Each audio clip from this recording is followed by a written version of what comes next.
Il s'agit de dire qu'il y a des gens qui subissent des discriminations, par exemple des femmes victimes de violences sexistes et sexuelles, qui décident d'en parler entre elles. Ça ne veut pas dire que par principe, elles refusent les hommes ou qu'elles les excluent.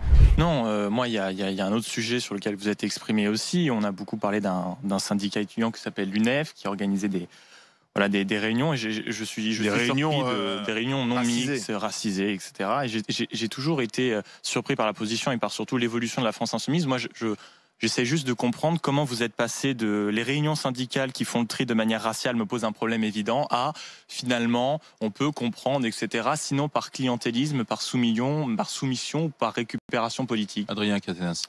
Comme je veux croire à l'honnêteté de votre question, je vais vous répondre sur la manière dont je vois les choses. D'abord, je considère que le débat qui nous occupe aujourd'hui sur la question de l'UNEF, pour moi, est d'abord le débat sur la demande de la dissolution de l'UNEF. Je vais vous répondre à votre question, mais je crois que demander la dissolution d'un syndicat étudiant historique, dans un moment en plus... Il représente 2% des étudiants. Oui, mais dans un moment... Il a été historique, oui, aujourd'hui il est minoritaire.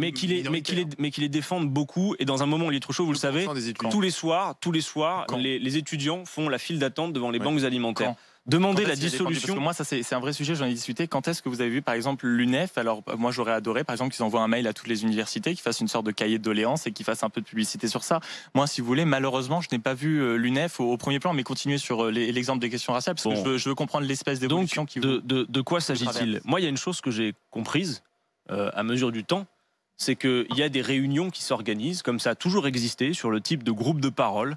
Il ne s'agit pas de dire qu'un syndicat fonctionne en non-mixité ou que des décisions sont prises en excluant tel ou tel. Il s'agit de dire, et vous allez bien comprendre que c'est finalement assez simple, il s'agit de dire qu'il y a des gens qui subissent des discriminations, par exemple des femmes victimes de violences sexistes et sexuelles, qui décident d'en parler entre elles. Ça ne veut pas dire que par principe, elles refusent les hommes ou qu'elles les excluent. De la même manière, il y a des gens qui subissent le racisme, qui ont besoin de se retrouver pour en parler entre eux. Et de ça, de groupes de parole, comme ça existe dans plein d'autres organisations.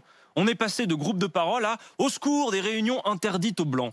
Et ce petit schéma qui finalement fait le jeu de l'extrême droite procède d'une grande diversion. Voilà, je veux le dire. On ne demande pas, par exemple, à l'Union des étudiants juifs de France d'élire en leur sein un musulman pour faire acte de républicanisme. C'est ridicule. Ça ne pas que l'universalisme devienne l'exception et la séparation. Là, non. Moi, parce que ce n'est pas la première fois, si vous voulez, que l'UNEF vient dans ce genre de dérive et qu'un parti comme le vôtre, qui pendant un temps comportait et avait un leader qui était à peu près républicain, qui s'appelait Jean-Luc Mélenchon, qui en 2015 disait que l'islamophobie n'était pas appropriée, qu'il ne voyait pas de problème, signe des appels à la marche contre l'islamophobie. Et là, vous tombez de nouveau dans les méandres. Beaucoup de choses, donc je vais essayer de vous répondre. Il nous reste une minute. Vous savez, dans le débat séparatisme à l'Assemblée nationale, nous avons été les seuls à tenir une ligne républicaine laïque jusqu'au bout.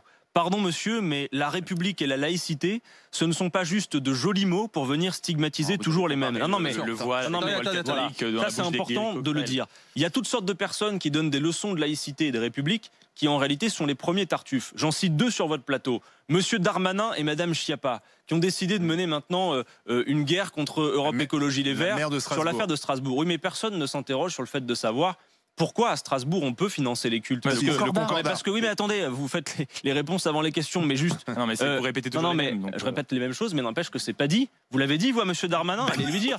Parce que la France insoumise a proposé un amendement dans la loi principe républicain pour abroger le concordat d'Alsace-Moselle. Vous ne trouverez jamais un élu de la France insoumise d'accord pour qu'on subventionne des cultes, quels qu'ils soient. Alors pourquoi est-ce qu'ils ne l'ont pas accepté? Si on avait abrogé le concordat d'Alsace-Moselle, il n'y avait même pas de débat, parce que subventionner les cultes n'était pas possible. Merci.